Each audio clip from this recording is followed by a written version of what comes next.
precedentes de la masonería en cuanto a esa lucha entre el bien y el mal, que está presente incluso en la encíclica, que es la Carta Magna de las condenas contra la masonería de León XIII en Humanum Genus, está ahí desde el principio.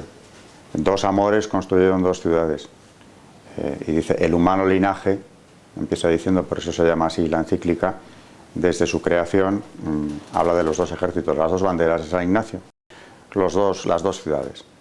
Uno combate por la virtud y la verdad, y el otro por establecer todo lo que es contrario a la verdad y a la virtud. Es decir, las dos ciudades o las dos banderas. Naturalmente esa lucha está entablada mucho antes de que se cree la masonería, así que no estamos hablando de algo que comenzara en 1717, esa es la fecha de nacimiento claramente de la masonería, pero esa lucha venía muy de atrás.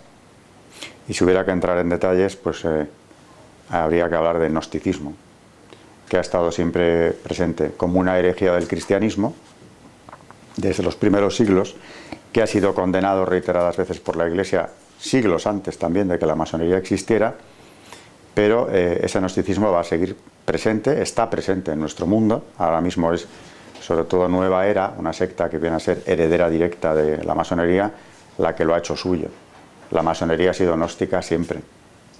Y esto, para quien no lo conozca mínimamente, pues es la creencia en que hay un saber oculto transmitido oralmente o por escrito. Generalmente se supone que es de forma oral para grupos de iniciados a quienes se les va a ir suministrando ese conocimiento que les hará superiores al resto de los mortales e incluso les va a redimir sin necesidad de ningún Mesías Salvador.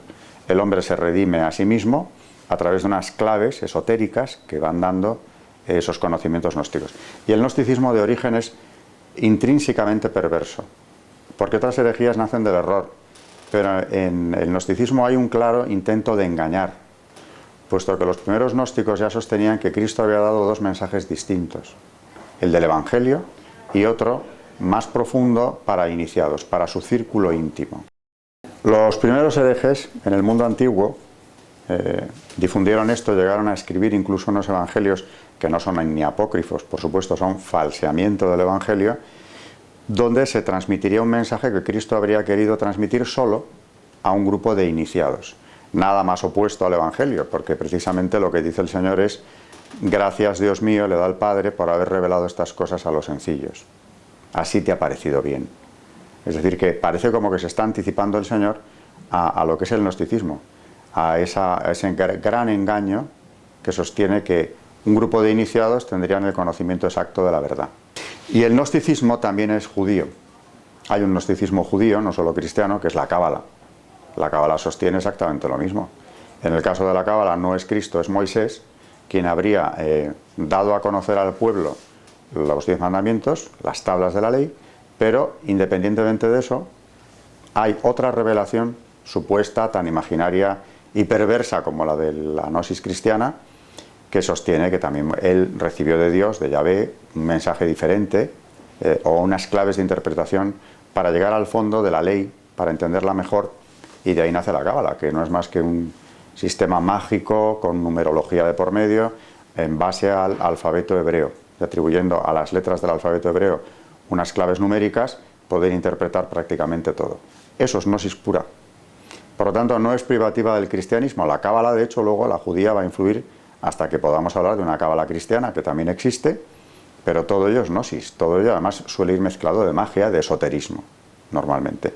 Y no se ha retirado nunca. En el siglo XVII, como precedente ya muy directo de la masonería, nace la secta de los Rosacruz, que es alemana, protestante, que nace como un intento de unir a los protestantes de toda Europa en contra de dos enemigos fundamentales: el papado, la Iglesia católica realmente, pero ellos hablan más claramente del papado, y los jesuitas, que en ese momento eran, claro, naturalmente un pilar del poder pontificio, y la Casa de Austria es el otro objetivo a batir, porque son en lo político quienes están manteniendo esa lucha a favor de la Iglesia en todo el imperio y en toda Europa, ¿no? Las guerras de religión.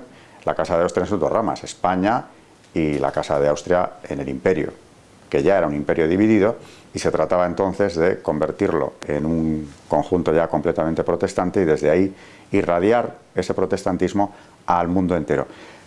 Pero es mentira que lo que quieran sea eso, porque podríamos pensar, aunque los fundadores son clérigos protestantes, como lo serán los de la masonería también, no quieren la imposición del protestantismo como objetivo último, sino que esto es un paso previo para lograr algo muchísimo más profundo, y ahí entra la gnosis de nuevo, que sería lo que llaman ellos, en los manifiestos Rosacruz, que son 3, una reforma de todo el ancho mundo, y devolver o dejar el mundo como estaba cuando Adán lo encontró. Con lo cual erradicamos el cristianismo de raíz, y estos clérigos protestantes lo que tienen es una clarísima contradicción con la propia fe que dicen profesar, porque esa reforma del ancho mundo no va a establecer un cristianismo herético más o menos herético o cismático, no, van a una reforma mucho más profunda. Eso es la esencia de los Rosacruz. Fracasan en parte porque en la primera etapa de la Guerra de los 30 años, porque todo esto se aglutina en torno al elector palatino, que por eso se convierte en el primer jefe del bando protestante, hay 3 victorias católicas en la Guerra de los 30 años. Las 3 primeras etapas se saldan con victorias católicas.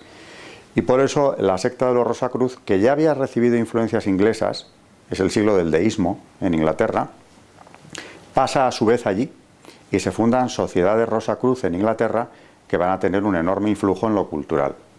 Por ejemplo, la generación que funda la Real Sociedad, la segunda generación de la Real Sociedad ya es Newton, tiene un claro influjo Rosacruz. De hecho, uno de sus autores más destacados, Eismoll, es un señor que es profundo conocedor de los manifiestos Rosacruz, que es quien los traduce al inglés, por cierto, para divulgarlos en Inglaterra. Newton le ha leído, le conoce perfectamente la esencia del movimiento de la secta de los Rosacruz. Y por supuesto luego en la masonería tendrá un influjo directo.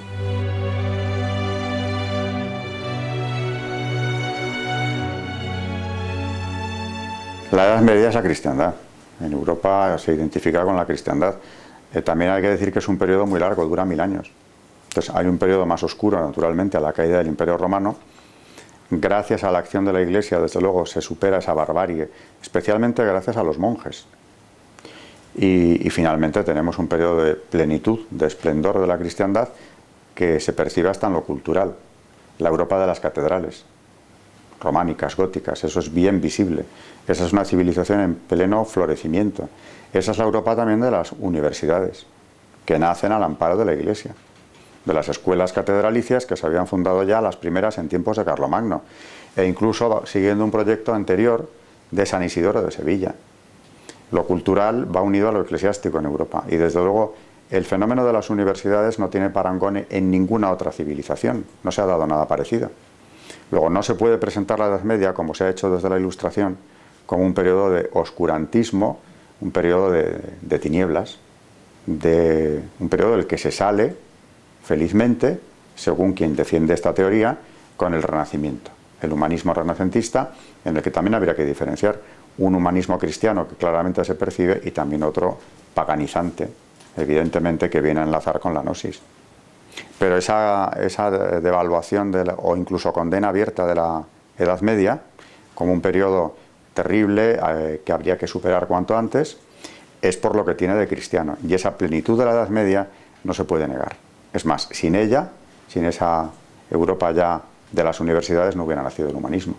Todo lo que sea defender la verdad es acercarla a Cristo, acercar a la sociedad a Cristo, y desde luego la universidad buscaba eso, porque ya en el siglo XIII son instituciones, la universidad en su conjunto es una institución abierta. De hecho, la movilidad que había en los estudiantes de la Edad Media es sorprendente. Ver miles de estudiantes acudiendo a Bolonia o a París o a los principales centros universitarios de todos los países europeos. Se trataba de acercarse a la sociedad en su conjunto. La universidad no nace como un fenómeno elitista. No tiene nada que ver con las escuelas filosóficas de Atenas, por ejemplo, que tenían un ámbito de instrucción muy restringido a los hijos de la aristocracia ateniense. La universidad no quiere eso, quiere llevar la verdad, la luz, el conocimiento, las ciencias, todo lo que es verdad, y por supuesto la teología católica, luego será enseguida la escolástica, prácticamente al tiempo, ¿no?, que llega a su esplendor en el 13 con Santo Tomás. La teología es un instrumento fundamental de la universidad. De hecho, las cátedras de teología son las que daban el marchamo definitivo de prestigio a una universidad. No todas podían tener cátedra de teología. París la tiene y llega a la excelencia suprema. Por eso la Sorbona, que además lleva el nombre de un clérigo, un capellán de San Luis, es la cumbre de la teología católica y con ello se convierte en la cumbre de la Universidad Europea. La universidad que buscaba, como digo, transmitir el conocimiento, acercarlo a la mayor cantidad de gente posible, naturalmente, en el fondo instruir y acercarles a la verdad. Esas eran las armas que se utilizaron entonces.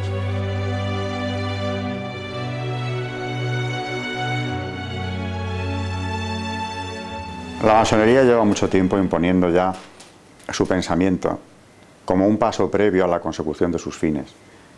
Y en eso ha tenido ya victorias resonantes. Desde luego la imposición del pensamiento único, imperante en Occidente hace ya tiempo, fundado en un relativismo indiscutible, que es lo que los papas han calificado de auténtica dictadura, porque lo es, del relativismo, es una gran conquista masónica. Porque desde esa perspectiva relativista, que ya es inamovible en el pensamiento occidental, parece imposible ya defender la verdad. Y esa es una conquista masónica porque la masonería nace con un discurso sincretista en lo religioso. Teóricamente acoge todas las religiones, o todas pueden tener cabida dentro de ella, siempre que se sometan a una serie de dogmas relativistas. Por eso Dios no es Dios, es el gran arquitecto del universo. Es mucho más parecido al ser supremo que triunfa en la Revolución Francesa, en el periodo del Directorio, y antes incluso, en la Convención. Es otra visión de Dios, naturalmente no providente y absolutamente distinto del Dios de la Biblia. Las argumentaciones de los papas, que son muchísimas, hay docenas de documentos del máximo rango, encíclicas de los papas desde Clemente XII, Benedicto XIV, por decir los primeros, ya en el siglo XVIII condenan la secta y hacen una argumentación siempre muy parecida. Y es que la señalan como un foco de disolución para el Estado y para las almas. Es decir, que la señalan como un doble riesgo, por el secretismo, por varios motivos que mencionan expresamente, la señalan como un riesgo para el Estado, para la seguridad del Estado y de la salvación de las almas. Y ya hablan de ese sincretismo, de esa negación de la verdad y de cosas peores que hay detrás también. León XIII, como citándole otra vez, habla, entre otras cosas, del secreto masónico. Sus antecesores ya lo habían hecho también. El secreto masónico es uno de los argumentos para prohibir la pertenencia a la masonería a los católicos. El también tener que obedecer estrategias cuyas últimas finalidades ignoran los adeptos. Se está refiriendo, claro, a los de los grados inferiores o medios. Es otra de las motivaciones, porque es instrumentalizar al hombre para unas operaciones políticas o sociales que desconoce realmente en su fin último.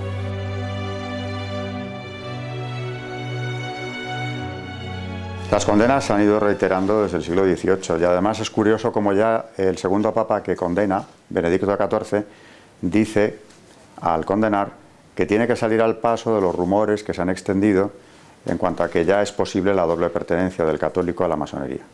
Así que llevan difundiendo ese rumor desde el siglo XVIII. Por eso ha habido tal acumulación de condenas. El cardenal Ratzinger, antes de ser papa, cuando vuelve a condenar la masonería, primero como prefecto para la doctrina de la fe, en una declaración de 1983, la Quasitum Est, en la que dice que sigue siendo imposible e impensable la doble pertenencia, lo hace con una declaración muy breve, naturalmente con el respaldo del Papa reinante, Juan Pablo II, pero enseguida publica luego en el Observatorio Romano un artículo interesantísimo donde entra a fondo en las causas de la imposibilidad de esa doble pertenencia, que por cierto sigue estando considerada como pecado grave. Pasamos de una excomunión late sentencia a una situación de pecado grave para quien pertenezca a la masonería que le impide recibir la Santa Comunión. Lo dice expresamente la la declaración. Y decía que cuando el cardenal luego pasa a explicar en el Observatorio Romano las causas, lo hace con una argumentación como propia de él, muy filosófica, muy rigurosa en el análisis, pero que acaba transmitiendo un mensaje claro, y es que el católico tiene una manera muy concreta de relacionarse con Dios. Y no puede tener otra, no puede tener varias a la vez. Y la masonería tiene otra. ¿Es una religión la masonería? No es, pero es un método, es una manera de acercarse a la divinidad, sea esta cual sea, porque admiten varias formas de divinidad o varios conceptos, que desde luego la hace incompatible con lo que es la relación del católico con Dios, que es muy concreta. Y naturalmente, aparte, también hablaba entonces en ese artículo del relativismo masónico, de una visión de Cristo completamente adulterada desde la perspectiva masónica. Al final es imposible pertenecer a las dos cosas, ¿no?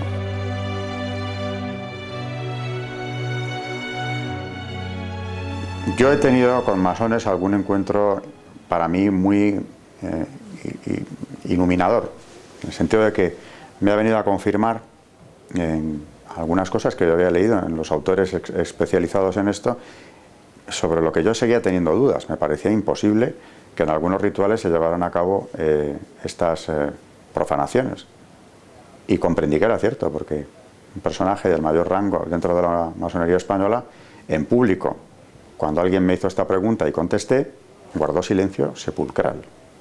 Y efectivamente, en el rito escocés antiguo y aceptado, en el grado 28, si no recuerdo mal, pero estoy hablando de memoria, pero creo que es en el 28, tiene que pisar un crucifijo después de tirarlo al suelo, diciendo: esta cruz, símbolo de muerte y destrucción, salga del mundo. Y en el mismo grado, no es el único, pero en ese grado se adora a Baphomet, que es una encarnación luciferina. Y claro, ya, si están adorando al demonio, aunque lo llamen de otra manera, porque para ellos Lucifer no es Satanás, es otro concepto, que en realidad es el mismo. Sobre esto no tendríamos que estar hablando un rato para primero delimitar lo que ellos deslindan, Lucifer de Satanás, y luego para ver los puntos en común que son obvios. Partiendo de esa base, ya no haría falta justificar mucho más, ¿no? La condena de la Iglesia a la masonería, desde el momento en que, al menos en ciertos grados, se pisa el crucifijo y se adora a Baphomet, no tendríamos que explicar ya mucho más. Aunque hay mucho más que decir. De hecho, los papas lo que han argumentado es en torno a todos los otros argumentos. El relativismo, el secreto, la obligación o la utilización de los miembros de la propia secta para fines que solo conocen los dirigentes, que son los argumentos que estaba mencionando antes, y no suelen entrar, aunque alguno lo ha hecho, en esta cuestión del satanismo. Generalmente no entran en ello. La han calificado a veces sí de secta satánica, pero sin explicar bien que en los rituales efectivamente esto se contempla. Claro, todo este proyecto de ingeniería social anticristiana que la masonería ha defendido, ha tratado de imponer desde hace siglos, se va cumpliendo ahora ya casi en sus últimos pasos. Bueno, queda bastante, más de lo que ellos desearían, pero esa ingeniería social se ha ido cumpliendo. Hace 100 años eran defensores a ultranza del divorcio. Conseguida esa conquista, que entonces parecía muy difícil, pues hemos pasado a cosas cada vez de mayor calado. Y ahora ya es una inversión del orden natural completo. Con lo cual, cuando tienen oportunidad, legislan contra el orden natural. Y claro, para eso tienen un instrumento que está plenamente defendido en las instituciones internacionales como Naciones Unidas, que es la ideología de género. En estas organizaciones hay un porcentaje altísimo de masones. De hecho, en Naciones Unidas lo ha habido siempre. No es que hayan ido entrando más tarde. Desde su fundación lo ha habido. No hay más que ver con qué criterio se funda la UNESCO. Las agencias de Naciones Unidas naturalmente están al servicio de esta misma ideología de género, y algunas veces ya últimamente lo dicen de forma abierta. El componente de masones, pues según alguno de ellos incluso, ha llegado a decir que en los años 70, por ejemplo, alcanzaba en los funcionarios de Naciones Unidas hasta un 66%, que es elevado. Puede bajar, puede subir, pero esa presencia masónica es fuerte, y en la Unión Europea exactamente igual. los diputados laboristas, los ingleses, hicieron una protesta pública también en los 80, a principios de los 80, quejándose de que no promocionaban en sus carreras porque se encontraban siempre con esa red que les impedía subir, que era la presencia de diputados o funcionarios masónicos que tenían unos apoyos dentro de la institución mucho más fuertes. Y por aquella época Tony Blair quiso sacar adelante una disposición muy clara que impidiera a los masones participar en la vida pública. Curiosamente, un inglés, en la patria de nacimiento, en la patria de origen de la masonería, entendía que no se podía acceder a la vida pública mientras se mantuviera la condición de masón. Lo que no era nada original. También aquí fue interpelado en las Cortes Españolas a finales del 19, don Praxedes Mateo Sagasta, uno de los pilares de la Restauración, jefe del Partido Liberal, y fue interrogado sobre esto. Eso está en el diario de sesiones de las Cortes. Si era o no masón, que lo dijera.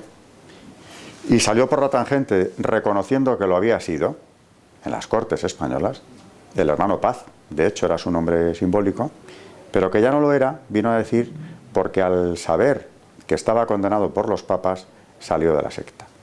Y dice el diario de sesiones: risas de los señores diputados. Porque era sabido que lo que dijeran los papas a este señor no le había importado demasiado nunca. De hecho, en su juventud le llegaron a apodar el petrolero por incendios de iglesias que ya en el 19 se habían llevado a cabo. De manera que negaba serlo porque la argumentación que le hacían era la misma que Tony Blair hacía en los años 80 del siglo XX.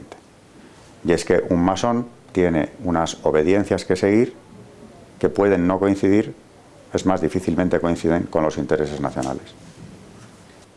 Tienen obediencias. Y además estas son, naturalmente, internacionales. Muchas veces, y funcionan. Aquí en España, en 1909, hicieron caer un gobierno por la ejecución de Ferrer Guardia, masón, por supuesto, a consecuencia de su participación en la Semana Trágica de Barcelona. Y se organizó una campaña masónica a nivel europeo con el famoso Maura No, al que se unió el Partido Liberal Español, que ya es muy indicativo que lo hiciera, que supuso la caída de uno de los ministros más importantes de la Restauración, un regeneracionista de primera fila como era Antonio Maura, que tuvo que ser apartado del poder por el propio rey porque peligraba incluso la vida del ministro. Las logias se movilizaron, eso es un hecho bastante conocido. Porque trataron de impedir primero la ejecución de su hermano masón, Ferrer Guardia, y luego ya protestaban contra su ejecución. De manera que, claro que tienen que ver en la política española, en la de cualquier país.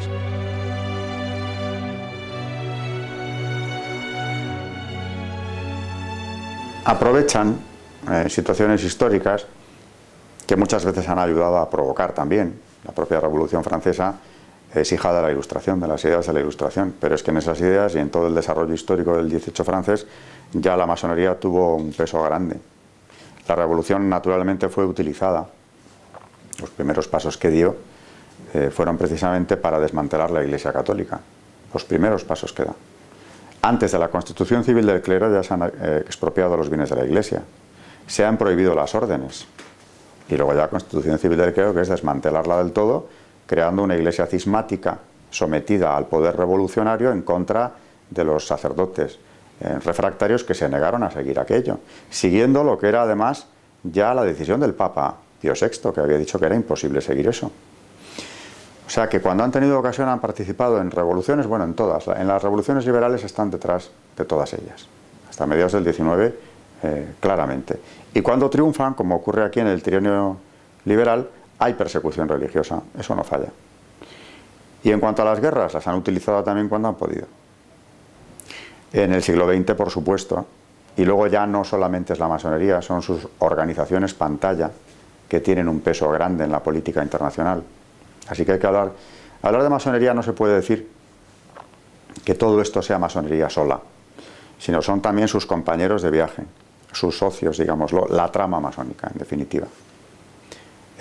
Las organizaciones pantalla, que son un invento ya del siglo XX, de la masonería, han tenido y tienen un peso enorme en la política internacional, en todo Occidente. Que es aquello de tener una organización en la que la mitad aproximadamente sí pertenezcan de sus miembros a la masonería y la otra mitad aproximadamente no.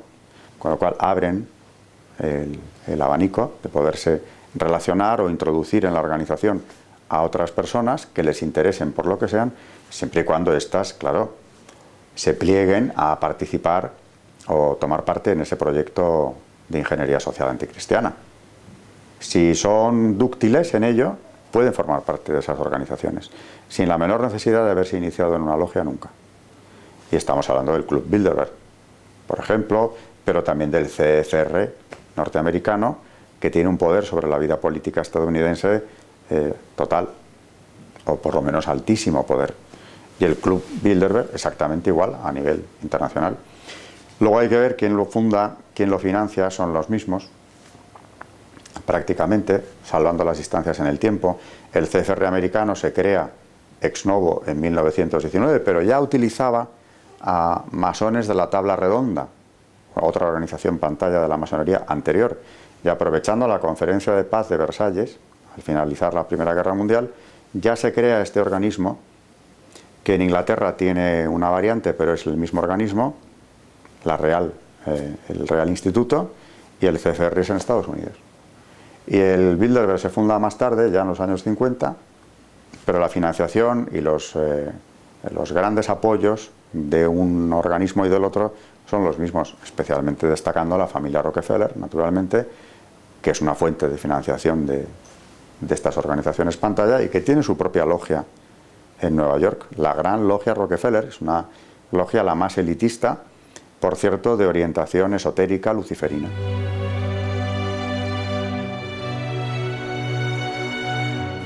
Está clarísimo que para erradicar la masonería, que ya no es erradicar una secta, sino toda una serie de principios que ya se han venido imponiendo, toda una legislación antinatural contra la ley natural, que por cierto se ha barrido del escenario, ¿no? La ley natural ya, como dijo Benedicto XVI, se ha convertido desgraciadamente en una peculiaridad católica. El instrumento para acabar con esto, no con la secta, sino con toda su obra demoledora y la de sus socios, cuidado, a lo largo de estos últimos 200 años, la nueva evangelización. Tan simple como eso. Por eso los papas, claro, han estado en el punto de mira de la secta siempre. Benedicto XVI tuvo que afrontar una campaña mediática terrible, siendo un hombre de paz, siendo un gran intelectual, siendo un verdadero vicario de Cristo, proclamaba la verdad. Y además lo hacía con argumentos contundentes, con toda la sencillez, con toda la caridad del mundo, pero claro, era difícilmente atacable lo que decía Benedicto XVI. Y por eso estuvo en el punto de mira desde antes de ser papa y mucho más desde el momento de su elección, porque ya le tenían en observación desde antes, como que acabo de citar precisamente su intervención en la última de las condenas oficiales de la Iglesia, la declaración Quasi Tum Est, cuando precisamente quien la elabora es él, no era papa, era el cardenal Ratzinger, pero ya estaba bien observado, aparte de que toda su trayectoria era de una potencia intelectual tan grande que lógicamente le tenían en observación. Cuando se encuentran con la gran adversidad de verle en el papado, pues eso no es más que una complicación y se le ha combatido por todos los medios. Pero cuando hablan los papas de dictadura del relativismo, o como cuando llaman a Europa, hacia Juan Pablo II esto, ¿no?, a volver a ser ella misma, precisamente lo que están es tratando de recuperar la evangelización de un continente descristianizado ya, en buena medida, porque no han conseguido ni mucho menos sus objetivos.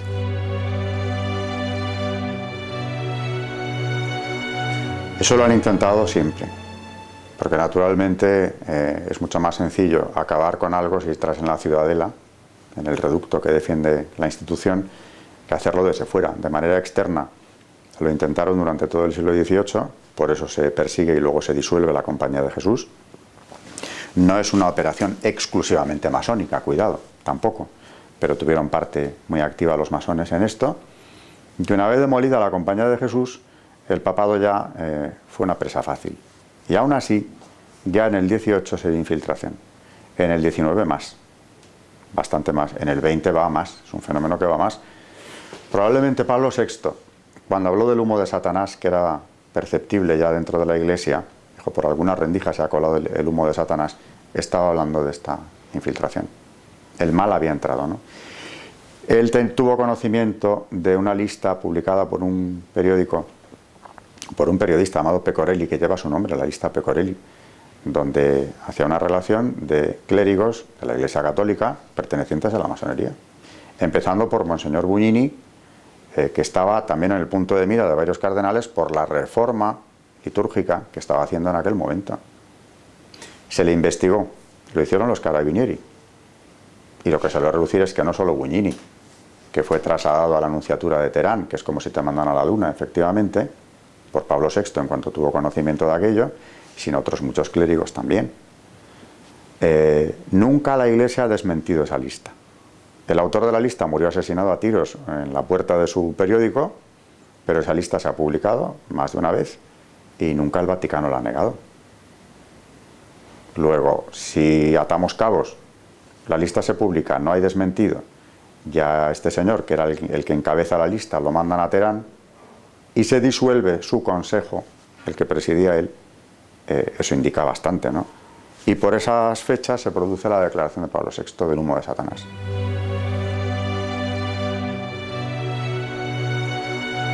La Compañía de Jesús nace con un cuarto voto de obediencia al Papa y de disponibilidad absoluta a la persona del pontífice en tiempos de la Reforma luterana. Son prácticamente coetáneos de la Reforma luterana, nacen para eso. Y además apuntan bien porque se constituyen en una orden de excelencia en la educación. Son imbatibles en la educación, son el gran enemigo de la Ilustración anticatólica, precisamente por la excelencia en la educación. Los estudios reales de Madrid, Universidad de los Jesuitas, antes de la expulsión, aquí en el siglo XVIII, era la universidad puntera en España. La más innovadora, la que tenía el mayor desarrollo de las ciencias empíricas aquí en Madrid, la que atraía a mayor número de profesores extranjeros, mucho más que Salamanca en aquella época. Pues con esos es con los que había que acabar. Porque claro, si en el campo de la educación resulta que son ya imbatibles, porque lo eran en España y fuera de España, en todas las monarquías católicas, y encima siguen siendo el baluarte del papado, no hay que investigar demasiado. ¿Qué harán los enemigos de la Iglesia? Ir a por ellos. Y lo consiguieron. La lucha para acabar con la compañía es una lucha muy enconada. Consiguieron instrumentalizar a los reyes católicos de las monarquías europeas, Portugal, Francia, España, Nápoles, y no se daban cuenta de que estaban haciendo el juego a los mismos que en la siguiente generación acabarían con los tronos. Pero claro, la Compañía de Jesús naturalmente era el baluarte. Esa fue una gran victoria de los enemigos del catolicismo. Por eso no descansan hasta que consiguen no irla expulsando de todos estos dominios, sino que se disuelva. Y lo tiene que hacer el Papa. Y claro, las presiones que aguantó es que a los papas, hubo dos, les ocuparon los estados pontificios. Nápoles, Francia, estados católicos, ocuparon, por ejemplo, Aviñón, como una medida de coacción para conseguir la disolución. Lo que, insisto, no sabían esos reyes católicos, que además habían prohibido la masonería, porque Carlos III la prohibió en Nápoles en unos términos durísimos, mientras su hermano Fernando VI la prohibía también en España. No se daban cuenta de a quién estaban haciendo el juego. Claro, tenían ya una dosis grande de regalismo. El despotismo ilustrado, naturalmente regalista, trata de controlar a todas las fuerzas de la sociedad ya del todo. Eso es el Estado moderno cuando llega a su apogeo, ¿no? Y el regalismo trata de controlar a la Iglesia incluso en sus decisiones internas. María Teresa en Austria, aunque ya tenía la influencia de un marido masón, Francisco de Lorena. Pero en las otras monarquías católicas que no tienen esas influencias cerca, son regalistas, los Borbones lo son, con lo cual son estados confesionales, católicos, pero que tienen siempre una sospecha hacia la Iglesia porque la ven como un rival en cuanto al control absoluto de la sociedad. Y el déspota ilustrado aspira a que no se le escape ni una parcela de poder. Por lo tanto, hay una suspicacia hacia la Iglesia y hay un afán de controlarla, incluso en asuntos internos. Por eso se entabla una lucha en el 18 ya abierta, prácticamente, de irle arrebatando parcelas de poder o de influencia social a la Iglesia, incluso de inmiscuirse en sus asuntos. En Austria se llegó a establecer por parte de María Teresa un control sobre las peregrinaciones de los austríacos a Roma. ¿Qué había ahí? Del número de monasterios que podía haber en Austria. Eso ya no eran cuestiones políticas ni de enseñanza. Eso eran cuestiones de meterse ya de lleno en lo que era la Iglesia, la organización interna de la Iglesia. O sea, no tratan de ir a por la fe, pero sí hacia la institución, controlarla por completo. Pues naturalmente van a ser aliados enseguida de los enemigos de la propia fe, sin darse cuenta. Se darán cuenta ya en plena revolución. Luis XVI, que no había hecho, como sus antepasados no hicieron tampoco, el voto de consagrar Francia al Sagrado Corazón de Jesús, ese voto lo hace en prisión. Promete al Sagrado Corazón consagrar el reino de Francia si vuelve a tener el poder de hacerlo. Cuando eso ya se le había trasladado la petición desde los tiempos de Margarita María de Alacoque, el padre de la Colombière, le transmite esa petición, que es increíble que el Sagrado Corazón le pida al rey de Francia algo, ¿no? Se lo está pidiendo. Que vaya en las armas de Francia. No hizo caso. Ya era una decisión arriesgada en el siglo XVII. En el XVIII transcurrió todo el siglo sin que lo hicieran. Luis XV ni habló del asunto. Luis XVI lo conoce, pero tampoco hace la consagración. Por eso cuando se hace, aquí en España en el siglo XX, a Alfonso XIII le trajo muy graves consecuencias. Y además esa consagración la hizo 3 veces, no una.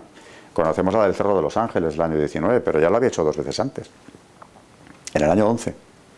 Aquí en el Palacio Real se hizo la primera consagración de España al Sagrado Corazón, y en la cripta de la Almudena, que era lo único que estaba terminado entonces, se volvió a hacer días más tarde. Por eso sigue siendo Templo Nacional del Sagrado Corazón. Y hay que ver la campaña de prensa que tuvo entonces Alfonso XIII y las amenazas masónicas que recibió también. Aparte de la invitación que le hicieron formal para ingresar en la masonería, garantizándole la permanencia en el trono si lo hacía, y asegurándole que caería antes o después si no entraba. Y ya vemos lo que pasó. Hay que ver quiénes son los integrantes del Pacto de San Sebastián, que finalmente acaban con la monarquía. El porcentaje de masones en ese pacto es altísimo.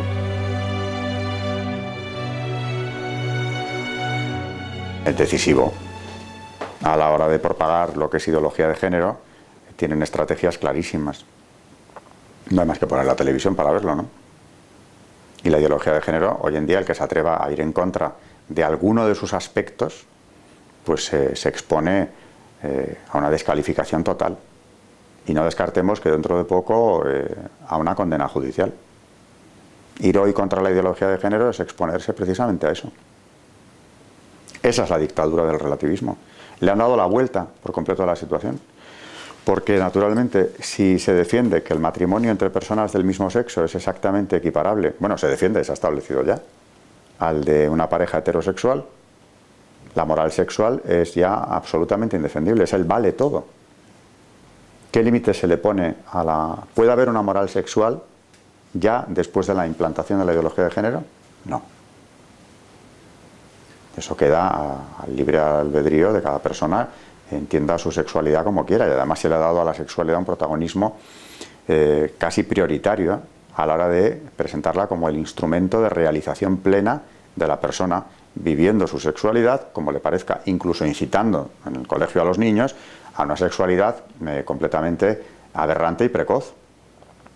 En Educación para la Ciudadanía, que naturalmente era un proyecto claramente masónico del gobierno de Zapatero, se incitaba a los niños a masturbarse abiertamente. Algunos colegios se resistieron a hacerlo, eligieron otros textos alternativos para que eso no apareciera, pero en los textos de apoyo de la asignatura estaban instrucciones en ese sentido.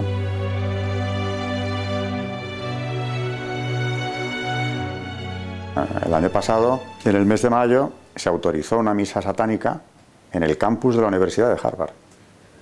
Se suspendió unas horas antes, estaba autorizada. Hubo una movilización de cristianos, no solo católicos, cristianos en Estados Unidos, muchos de ellos dentro del mundo universitario, que lograron pararlo, pero la argumentación de la rectora de Harvard era plenamente relativista. Y es que ella no podía negar que se celebrara esa ceremonia, porque quienes lo habían solicitado eran creyentes. Y la palabra creyente eran believers. Es decir, tenían el mismo derecho que cualquier otra religión a manifestar su culto públicamente. Claro, la argumentación de los cristianos era la siguiente: es que tus derechos acaban donde empiezan los míos. Si tú estás rindiendo culto público a Satanás, los creyentes, por lo menos los de religiones monoteístas, vemos una ofensa a Dios muy clara en esto. Luego, estás entrando en el campo de mis derechos a que se respeten mis creencias. Y afortunadamente lo prohibió unas horas antes. La misa negra se celebró, pero no fue en el campus. En Oklahoma hay un monumento a Baphomet delante del Capitolio, que ahora mismo es el proyecto, el definitivo monumento se establecerá allí en breve, cerca de las tablas de la ley que estaban ya. Es decir, que el culto a lo satánico está saliendo a la superficie, y eso es una conquista plena del relativismo. Ya no cabe más relativismo, ¿no? La ideología de género y el culto satánico son dos ejemplos de que pocos pasos más ya se pueden dar en esa dirección, en cuanto a lo de la dictadura del relativismo.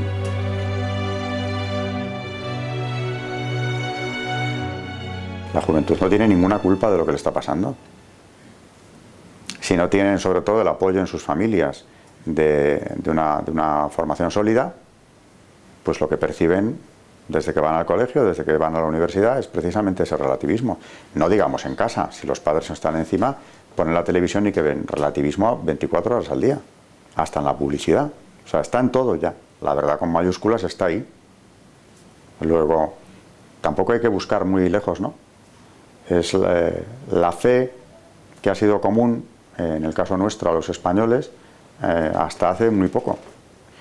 Es la fe del Evangelio, es la fe de la Iglesia. No hay que irse a buscar fórmulas mágicas. Y claro, la formación que los padres católicos procuramos dar a nuestros hijos es que sepan diferenciar precisamente el bien y el mal. La ley natural, sin llegar siquiera al catecismo de la Iglesia Católica, la ley natural existe, aunque se quiera ignorar. Y eso es lo que hay que inculcar a nuestros hijos. Lo contrario es dejarles a merced, pues, de los medios de comunicación o de toda esta propaganda adversa al cristianismo, combativa incluso contra él. Una de las armas más sólidas de la masonería es como un arma del demonio, que no se crea en él, pues que no se crea en ella. Por eso han sido una sociedad secreta, siempre. Secta secreta. Ocurre que ahora sí que ya, como tienen el campo bastante trillado, están empezando a salir. Poco a poco. Por ejemplo, hace un año más o menos se manifestaron a favor del aborto libre, pero ya como masones, con lo cual se ve claramente cuál es la estrategia, ¿no? Como coincide con feminismo radical, ideología de género, naturalmente el derecho al aborto, o el aborto como derecho, es una de esas conquistas, entre comillas. Pero hasta ahora han estado muy ocultos, lo siguen estando prácticamente en todo, y cuando aparecen hacen siempre el discurso filantrópico, tolerante, etcétera, al que nos tienen acostumbrados hace mucho tiempo. Negar que existen. Bueno, pues a cualquiera que lo niegue yo les puedo dar la dirección de donde está la Gran Logia de España. Lo que pasa es que no se les puede aconsejar que vayan por allí. Pero negarlo es ya una ignorancia supina, si es que hoy en día están muy activos y no hay que investigar demasiado para ver dónde están o en dónde están actuando. Algunos ya se confiesan masones abiertamente. Luego, cuando investigas, cuando hablas con ellos, yo en un programa de televisión me encontré con uno, vienen con el discurso tolerante y filantrópico, pero cuando les hablas de cuestiones de fe, sobre todo de la fe católica, dogmas o la Iglesia misma, aguantan muy poco el debate, se rompe enseguida. Pero no pueden seguirte demasiado tiempo porque tienen que reconocer o plantarse, claro, en unos postulados que son los suyos. Bueno, que el señor se fue del programa, alegando que no nos oía bien porque estaba en videoconferencia, y se fue. O sea, se le acabó el discurso relativista en cuanto empezamos a tocar cuestiones de fe. Estábamos hablando del cierre de las capillas universitarias. Él estaba detrás de la de Barcelona. O sea que el debate dura poco, a no ser que le sigas el juego y sigas hablando de filantropía. Pero si entras en materia, en cuestión de fe, no tiene mucho recorrido.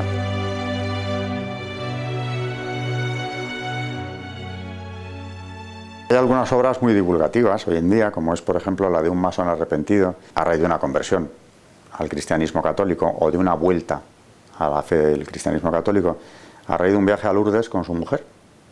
Maurice Queyé es un francés que escribe un libro llamado Yo fui masón.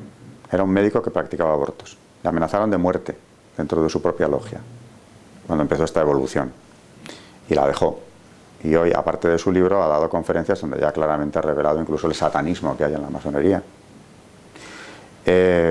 Muy divulgativa la obra de Manuel Guerra, el padre Manuel Guerra, profesor universitario, teólogo también, ha publicado 2 libros dentro de su rigor y de su riqueza en cuanto a la información que contienen, muy divulgativos también.